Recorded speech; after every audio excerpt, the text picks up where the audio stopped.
Eastward Alderman John Quinn. Here. Eastward Alderman J.C. Cunningham. Mayor Natalie McNish. Here. Westward Alderman Robert Boggs. Here. Westward Alderman Stacy Lee. Here. If you would please stand for a moment of silent prayer or reflection, followed by the public pledge of allegiance.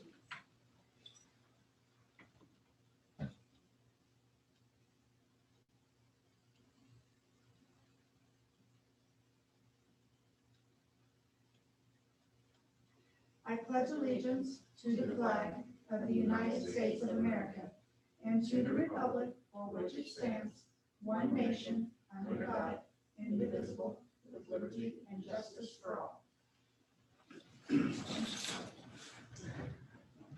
right, I'll turn your attention to your packet. The first bit of information we have is the minutes from April 15th. Are there any corrections or additions? If not, I'll entertain a motion. Make a motion to approve the minutes. Second. All in favor? Aye. Okay, next item is expenditures and financial reports.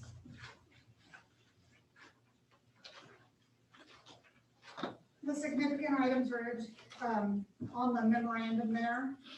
I would turn your attention to the back portion of this. You'll have a table that looks like this with sales tax collections.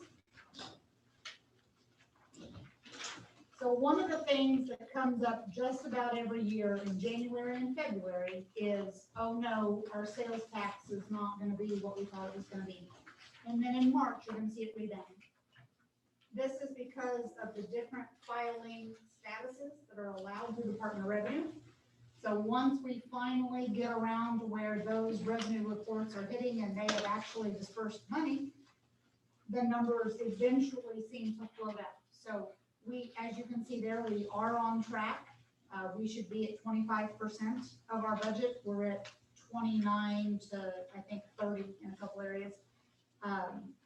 Nonetheless, we are ahead of schedule in that particular area. The other thing I'd like to bring to your attention is the claims report that's been set in front of your packet tonight. This is an item that wasn't included in your packet, but does need to be approved tonight. It was an unfortunate oversight, and we were incurred a penalty. We have since reviewed procedures. We figured out a way to make this not happen again, and I am 100% confident that won't. So we're asking you to approve this expenditure along with the expenditures that are in the packet. Make a motion. Okay, I have a motion. Second. All in favor? Aye. Thank you very much. Okay, on departmental reports, and those will start with this monthly list, looks like this one. So there are a few, there are two monthly reports that are in here. One is our number of users in the water sewer, just call it utility department. The other one is a report from the fire district on calls they've received. This is an area that myself and Sam have been in conversation about making some tweaks as far as what information would be usable at the board level and how we want that presented. So I look in the next, let's say throughout the end of the year, that you will start seeing different information in here. If at any point there is something specific that you would like to see, please bring it to our attention and we'll discuss it with staff. Are there any questions on departmental reports? Okay. On the board, committee, and commission reports, the planning and zoning meeting, not only are the minutes in your packet, but all the information that was discussed is also going to come up in this meeting, so I'm not going to do a big review of that. Park, Mark Baker, our Parks Director, could not be with us tonight, so we're going to hold that one over, and you'll get a park update here pretty soon. Tree City is actually in the packet as well. There's a proclamation I'm going to read here in just a couple minutes, and I'll also tell you about our Marshfield Biggest Tree contest. Other than that, Finance and Cemetery did not meet in the last month, so that is the update on the boards, committees, and commissions. You should receive an invitation to all of those meetings, whether you're on those or not. You're always welcome to attend. You'll also receive a copy of their agenda and their minutes, just so that you can keep track of what's going on. Okay? And next is the proclamation. So this morning, myself and Mr. Quinn here, joined members of the Tree City Committee, members of Missouri Department of Conservation, and Mr. Baker at Martha Miner's house. And Martha was awarded the Marshfield Biggest Tree contest winner. She has a 70-foot tall pin oak in her front yard with a crown spread of almost 80 feet. Beautiful tree, and we presented that to her while we were there. And at the same time, we did our proclamation, and I will do the proclamation. Whereas in 1872, J. Sterling Morton proposed to the Nebraska Board of Agriculture that a special day be set aside for the planting of trees. And whereas this holiday, called Arbor Day, was first observed with the planting of more than 1 million trees in Nebraska. And whereas Arbor Day is now observed throughout the nation and the world. And whereas trees can reduce the erosion of our precious topsoil by wind and water, cut heating and cooling costs, moderate the temperature, clean the air, produce oxygen, and provide habitat for wildlife. And whereas trees are a renewable resource, giving us paper, wood for our homes, fuel for our fires, and countless other wood products. And whereas trees in our city increase property values, enhance the economic vitality of business areas, and beautify our community. And whereas trees, wherever they are planted, are a source of joy. Now therefore, I, Natalie McNish, Mayor of the City of Marshfield, do hereby proclaim April 29th, 2021, as Arbor Day in the City of Marshfield, and I urge all citizens to celebrate Arbor Day and to support efforts to protect our trees and woodlands. I urge all citizens to plant trees to gladden the heart and promote the well-being of this and future generations. All right. And that'll take us to mayoral appointments.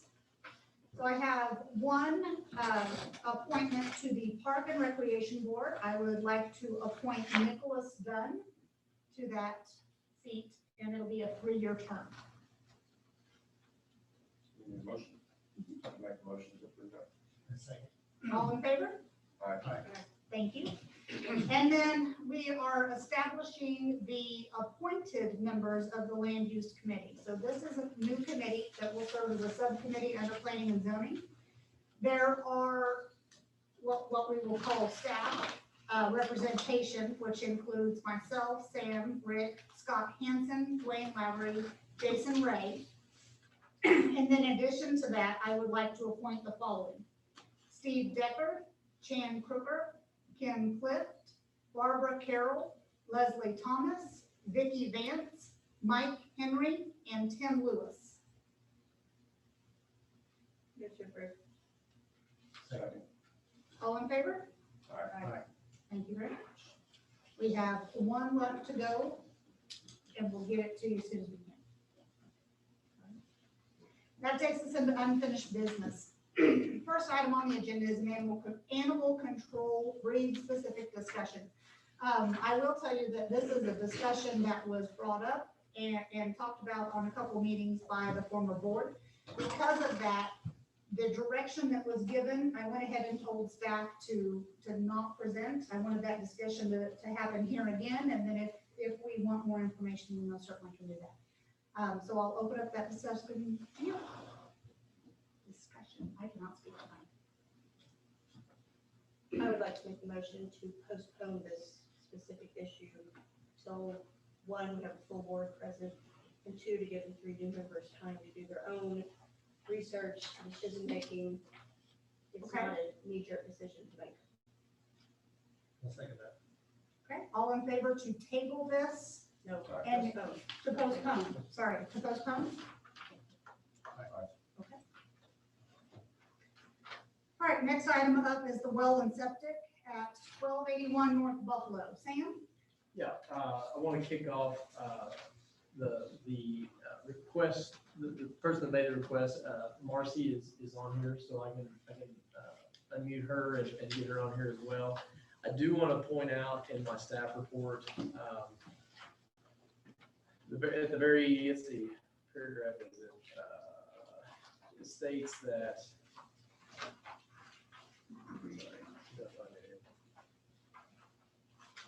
On the second paragraph, of the second page, so city staff has looked at this property multiple times, and we do feel like utilities are available. There should be a not in front of that.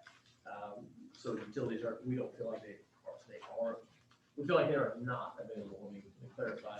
If you turn 2 pages back, you'll see why that is. And so if you look at the sewer, which is the green line, if you'll see, it's roughly 1,100 feet from the property and where the structure is. And if you look at the water that comes all the way from Banning Street, it's roughly 2,240 feet away from that. And so I want to start off with that clarification. And so just a reminder, this is a request that came in from Marcy, that they're looking to purchase this property if they were able to basically have well and septic out there. They've got a closing date for next week, and obviously they don't want to invest their money out there for that purpose if that's something that you guys are not willing to allow or consider. So with that, you want me to get her on here? You just want to open it up to the board? What do you guys want to Do do? we need any discussion with staff, or would you like to hear from Marcy first? I have a question, probably more for staff on, so when it's available in the future, how do we determine in the future, would that be like if they want to do something else that would require updating that? So in my opinion, if you guys were to grant them or allow them to hook on to just their own well and stuff, they cannot be on city utilities, not extend the utilities out there. It would be solely for this piece. It would be solely for this structure and replacing this structure alone. And I would want there to be documentation, and I want there to be notes in the minutes, and Rick can tag that on our GIS system, that if anybody ever came in and wanted to subdivide that or break that off, that the utilities would have to be extended. And again, from a staff standpoint, the only reason that I feel like this is even able to be considered, or that I would be okay with it, is because that issue, or it already exists, right? So there's already a house, if they were just going to remodel it, it wouldn't even be at the staff, it wouldn't even be at the board level. Rick would have already issued the permits, and that could have just went on. But in the future, say that the house burns down, would that be considered like a new? Is that, I know what I'm saying? I'm just wondering. I do. I don't think in that instance, I think they could go right back to whatever it was. I think we could stipulate that if the city, not another private developer, if the city ran utilities out there, that they would then have to connect. The reason I wouldn't want to put it out there if any utility was run out there is that there's a potential that they could require them to pay for part of it. Not looking to indebt the property owner by any means. But if the city itself ran that infrastructure for some reason, then I could see us requiring them to hook on. Yeah, that's very clear. I mean, so you take McNabb Road, they put all those utilities in out there, all those business owners and property owners, they went together, put all that in an LLC. Yeah. They have an opportunity for anybody that didn't participate in that, or anybody else that wants to add later or extend, they actually have to reimburse a portion of those LLCs. I don't think that that's what we're after here. I think Natalie said that exactly right. If the city extends utilities out there, I think that we could require them to hook on and pay applicable fees as far as the tap-in fees. So even before, it would be like, currently, say they build a new house, and in 10 years, we actually rent them out there, they would still have to hook up to them if we ran them. Okay. You guys could require them to do that. Yeah, you guys could, in your vote, and it had to be very clear. But you guys could do that, or if there were any changes after utilities were installed.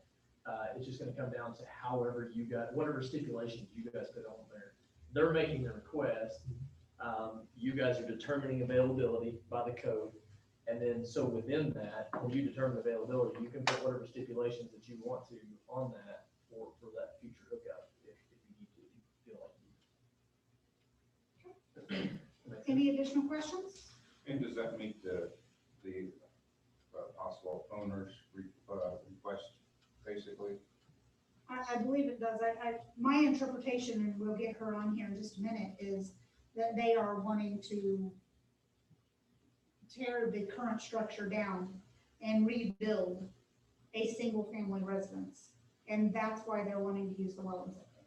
And they don't know if it's good or not, correct? That is correct. They really They didn't at the Could last be this meeting. is all for nothing. They didn't at the last meeting, but I mean, the age of the structure, I'm going to assume is probably not going to be acceptable. And if they were gonna build a new house, they'd probably want to go ahead and put it in at the time.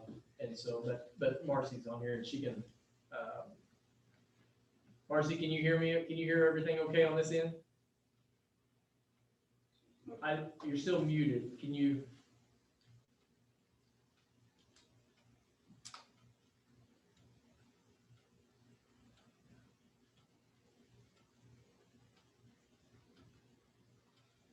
No, still muted. Yeah. Okay.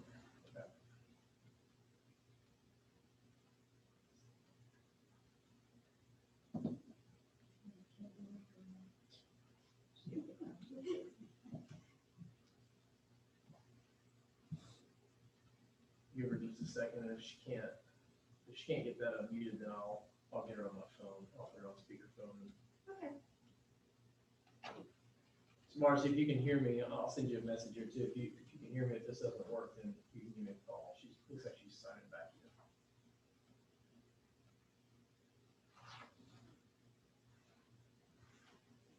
in. Marcy, are you there? Okay, I'm here. Can you hear me now? That's perfect. Were you able to hear all of that conversation? I was able to hear. I apologize. I guess I didn't unmute myself. So, the structure is it's not able to be remodeled. And so, yes, we are wanting to build a new home, just about in the same area. And so, that's kind of where we're at. We just want to be able to use the septic. And if we get in there and the septic is needing to be revamped or redone, we would like approval to do so.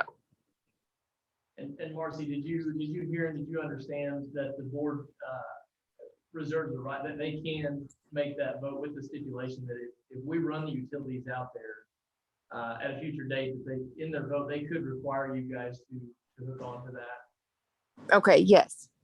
So we have fees set for that. There's a fee for the water, there's a fee for the sewer. You know, we won't get into too much detail, but you know, the water fee is for a tap in right now is $1,000, give or take, depending on the size, and then the sewer be less than 100 to tap on to the actual sewer. But you would be responsible for installing your line to the meter, and then you'd also be you'd be responsible for installing your sewer all the way from the house or from where your septic is now, all the way to where the city stops the sewer. Does that make sense? Yes, yes. It sure does. Marcy? I'm sorry, can you? Any discussion on the board? Well, when I first read this, it had the language, the typo. And so I was like, although I'd really like to approve that, it says here by ordinance if it's available. So that was the only thing I thought I was gonna have to come in here and vote no on it, but since we cleared that up, no, I don't. Again, Does staff have a recommendation on making the stipulation that if we run at some point, they have a time frame to hook on? Does that No, make it's sense already one in way or code. the other? There's already an ordinance in code that how long they have, I guess Okay. 60 days or something. There is a time Once frame. it's there. Once it's available, then they have so long to get on it. So it's already written So that's in our code, in our, So in that case, availability would be on their property. it's within 100 feet or something. I think or it's within 100 feet of the property line or 200 feet of the structure. So if you guys vote and if you choose to do it, I just want to make sure that we make it clear that it is for this property and for this structure. If you want to take it a step further, you could clarify that any subdivided property would need to extend city services to that subdivision. Because at that point, what that would look like is they could come back in and they could ask for a replat, which that's the term we use, but that is a final plat. So at that point, when they came in and submitted for a final plat, it would go through planning and zoning, it would come back for the Board of Alderman for approval. But at that point, I mean, we're making this because the issue exists with that structure. But from staff level, I'm saying that the intent is not to set the precedent that we will allow that for this piece of property and that piece of property. It's because this already exists, and that really, we wouldn't even be talking about it if it was being remodeled. So I would want to make sure that you guys were very clear on your motion on that part, and if they try to subdivide it, they would have to. And you're saying extend to the new subdivision or to the existing as well? To both? Yes, yes.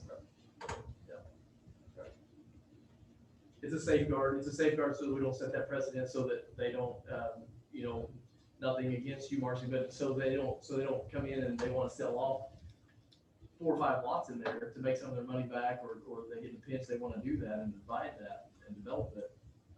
Then we've already approved that for them. So what precedent would you have to not approve that for somebody else?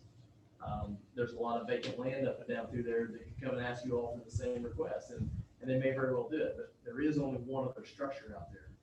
So the precedent that I feel like you would be setting is that if the person on the other side of the road already has a house there, if they want to tear that down and build that house, then you're kind of setting a precedent for a pre-existing structure. So I just want you guys to be aware of what you are kind of creating by doing that. So. Try to make this motion. There's a lot of things to get in there. So I make a motion that we allow them to potentially put in a new septic and well when replacing this structure. They could not be used for subdivided land in the future, and if utilities are available, they'll need to hook up to them. Okay, I have a motion. Do I have a second? Second. All in favor? Robbie, I think we need to add to there also that it's just for that structure. I don't think that was in there. You did, it's just, okay. All right. Okay. Well, it'll remain on that structure, and it's called out in the agenda, and then it's for that structure. Okay. Motion passes. Thank you very much, Marcy. Marcy, did you catch all that? Did you understand what just happened? I got approved. Yes. Okay. For that structure only, yes. Right. Okay. All right. If you have any questions, just reach out tomorrow. We can discuss it. All right. Sounds great. Thank you. Thank you. Okay, surplus list. Sam? Okay. So this is a surplus list that our crews have put together of just miscellaneous items that have really either passed their prime or that we just don't have a use for anymore. Some of this stuff is stuff that we inherited or that we had left over from the fire department when we had the fire department. And so in order for the city to do away with this property, the Board of Alderman must declare that surplus. And so what we're recommending, you can do that in a few different fashions. We've used a few different ways in the past. Once you guys declare it surplus, we can basically have silent sealed bid auctions, which is pretty typical with the type of list that we have here. We get hold of public auction. We can take it to an auction. We actually did that with the Seymour FFA a few years ago. But what we're asking for you guys to do tonight will be to approve the surplus list.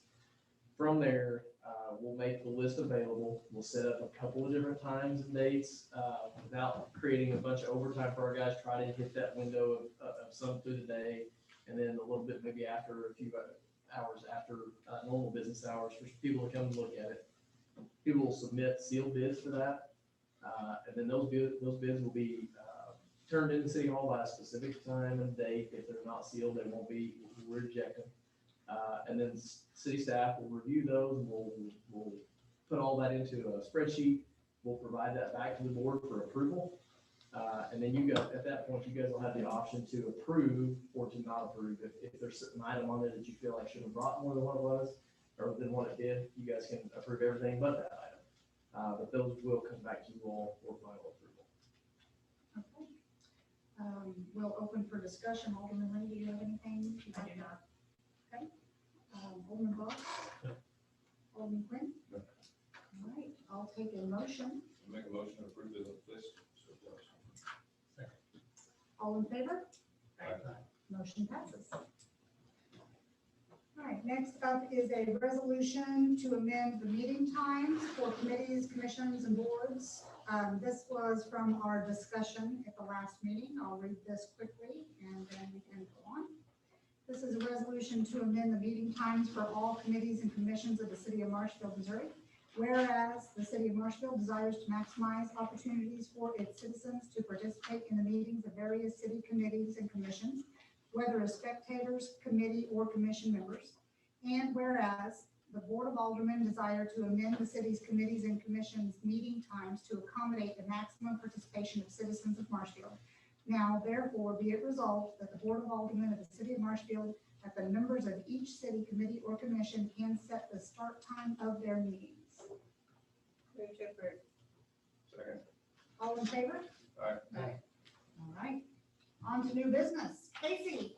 Yes, hello.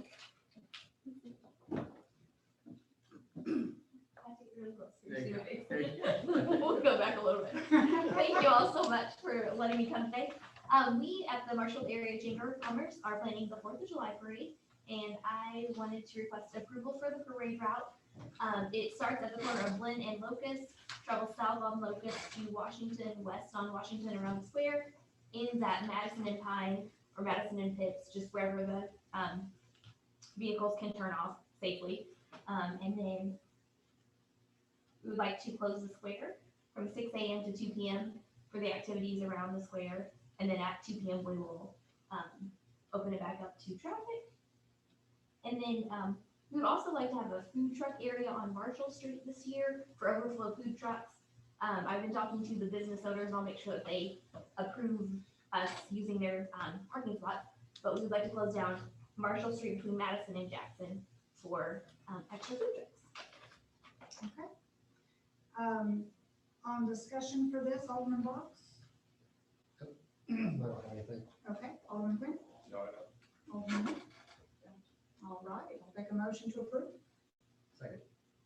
I'll make the motion to the route. Second. All in favor? Aye. Motion passes. Thank you so Casey. much. And then I did want to say, we're trying to find new activities or fun things to bring into the parade. So if y'all have any ideas, send them to me, call me, email, whatever. We're just looking for new things to bring in. Absolutely. I think Dwayne Library, I think he would go well in the Dunkin' booth somewhere. Oh, yes. We I appreciate the placement of the extra food trucks. Remember, Sam, I can unmute myself tonight. I can fix that. But then again, I want to thank you. I didn't have to make a grow report. Thank you. I apologize.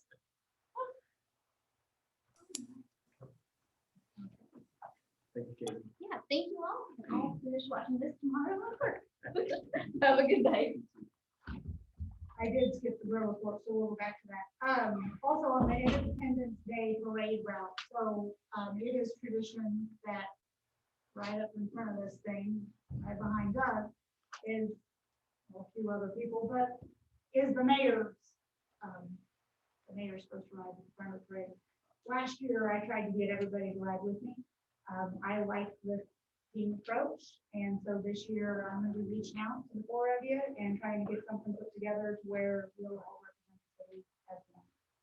So plan on that, July 3rd, you're in the parade.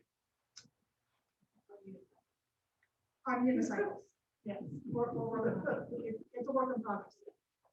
Okay, and with that, because I skipped it, Dwayne, would you give a grow report? Yeah, I got a quick one. I didn't mean that by that, but the reason I'm really excited though is we're actually starting to get leads again. In fact, I've gotten about 5 in the last month. Okay, 3 of them really don't have anything to do with us, but 2 of them are pretty good ones, and we're putting together proposals and submitting them. So it's nice to see some real good activity there. The other 2 things, I'm sorry that Casey already left because I think she'd like to report too. You know, of course. 2 new high traffic businesses opened up in the last month, both the Finders Village Liquidators over on the other side of the interstate have opened, and then Zimmerman Meats is also open. So 2 new businesses with some heavy traffic, and so we're pretty excited about those. We've also had a ribbon cutting in the last month, the Rise Coffee Shop over in the Young Shopping Center. We had a ribbon cutting there. Casey and I took care of that. That was good. As for, I've also been working with 2 other property owners for opportunities to expand our product line for some, property for development. We've been pretty open about that. We're looking at some site plans and things. Hopefully over the next few months, we might have some more updates and reviews to look at. And then, not that it's all sunny and roses, is that, we still got some workforce issues. We got some of our employers are still looking for some folks. The chamber hosted the ACT Work Ready luncheon this month. Both Jeff Curley and Craig Hurst from the high school were there. But we had a number of our industrial employers there.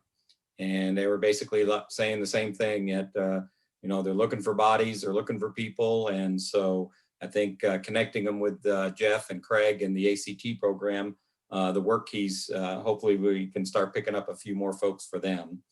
And then, as everybody knows, we're still hearing on housing, and we're doing what we can to create some opportunities for some housing for, future employers and existing residents.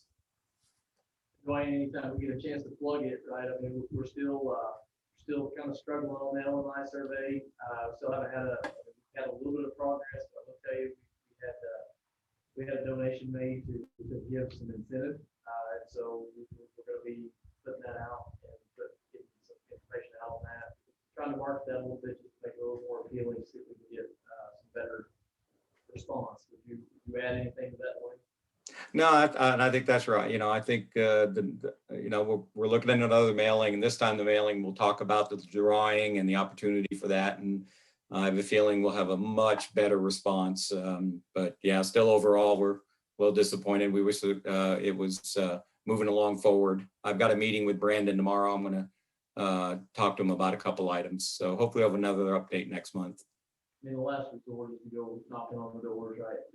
But I mean, that's what it will basically end up in the end if we can't get enough. But anyway, Dwayne's put a lot of work and effort into that, and so it's probably been great to work with.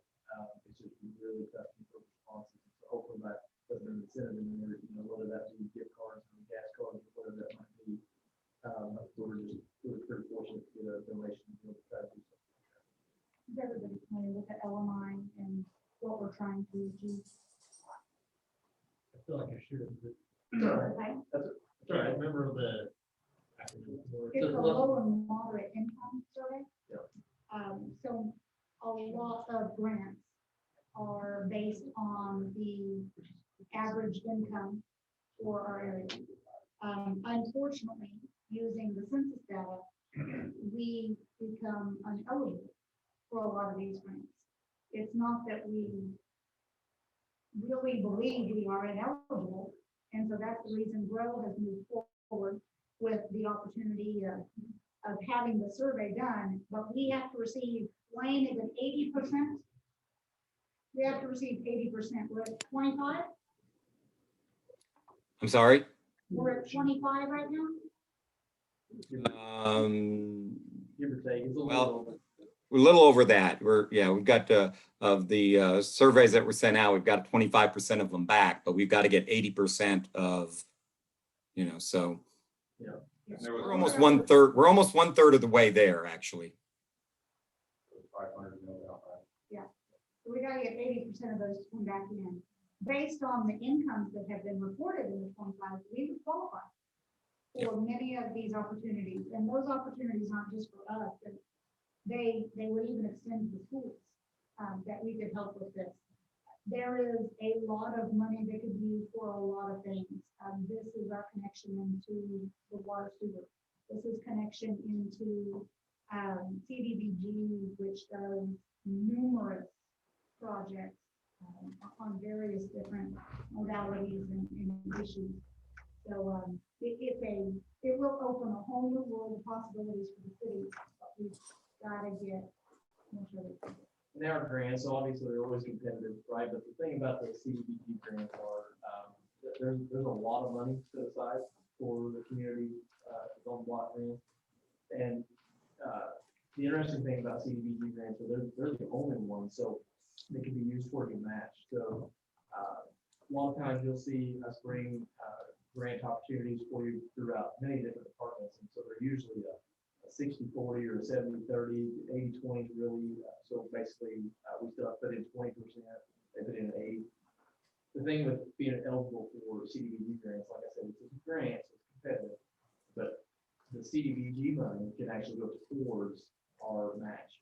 So it might not be city money. It may not be city money. So if we apply for something, we might be able to take if our 20% is 100 grand, we may be able to take CDBG money instead of taking money out of our pocket and take these federal dollars and put it towards this large cost. Never a given, but it's absolutely, that's the only grant dollars out there that I'm aware of. So can we send out more surveys? I mean, what's the? That's what they're getting ready to do. So they're gonna send out, this is our third round. We're sending out our third round with this incentive of, hey, send us back in. You're in the drawing to win the gift cards. But it goes off the initial list. So you can't just, if this one doesn't apply, you can't just go to the neighbor. That's what I was wondering. So we have to get 80% Of the 500. list. of 500 people. Of the initial, of the initial list that we sent out. Okay. So we still have to stick with that list. We just gotta figure out how to get the rest of them to respond. Correct. The worst case, that's where you say worst case is. Yeah, and we partner, and so Grow, Dwayne has taken a big lead on this, and, so, SIMCOG, so, Southwest Missouri Council of Regional Governments, that we partner with them on all sorts of stuff. And we partnered, Grow is partnering with them as well, so, it's really been a group effort. I mean, Dwayne can talk about that more if you wanted to, but, it's been a challenge. It's been more challenging than what I thought it would be. I figured it would be really a challenge to get the, kind of down towards the end to get some of them. Boy, it's been more of a challenge up front than what I thought. What about you, Dwayne? Maybe, yes, no? Okay. Thank you, Dwayne. Sorry, I forgot. All right, we'll now go to the planning report from planning and zoning. Sam, I'll let you take this one, or Rick, who's doing this? Go for it. We had an application come in from Clint Sarton. He purchased a lot at 201 North Vine Street. It's an oversized lot, about 24,000 square feet. He come in to have that replatted to add an additional lot, and he basically build another home on the lot. He met all the setbacks with the current home and still has plenty of, still over 10,000 square feet on the new lot. So planning and zoning approved this, he's within everything. He's all R1 all around the area. Staff has no issues with this at all. We'll open the board for the floor. Start with Alderman Quinn. Seems to fit with the area, the size of the lot. So I don't have any questions. Alderman Lee. Alderman Box. Are we looking, we're doing a bill, right? Yes. Okay. So I will read the bill for first reading. Bill number 2021-18, an ordinance approving all of Lot 1 and 1A of the final plat of the replat of Lot 1, Block 1 of Cape Addition to the City of Marshfield, Webster County, Missouri. Roll call. Quinn. Aye. Bob. Lee. Aye. Second reading. Bill number 2021-18, an ordinance approving all of Lot 1 and 1A of the final plat of the replat of Lot 1, Block 1 of Cape Addition to the City of Marshfield, Webster County, Missouri.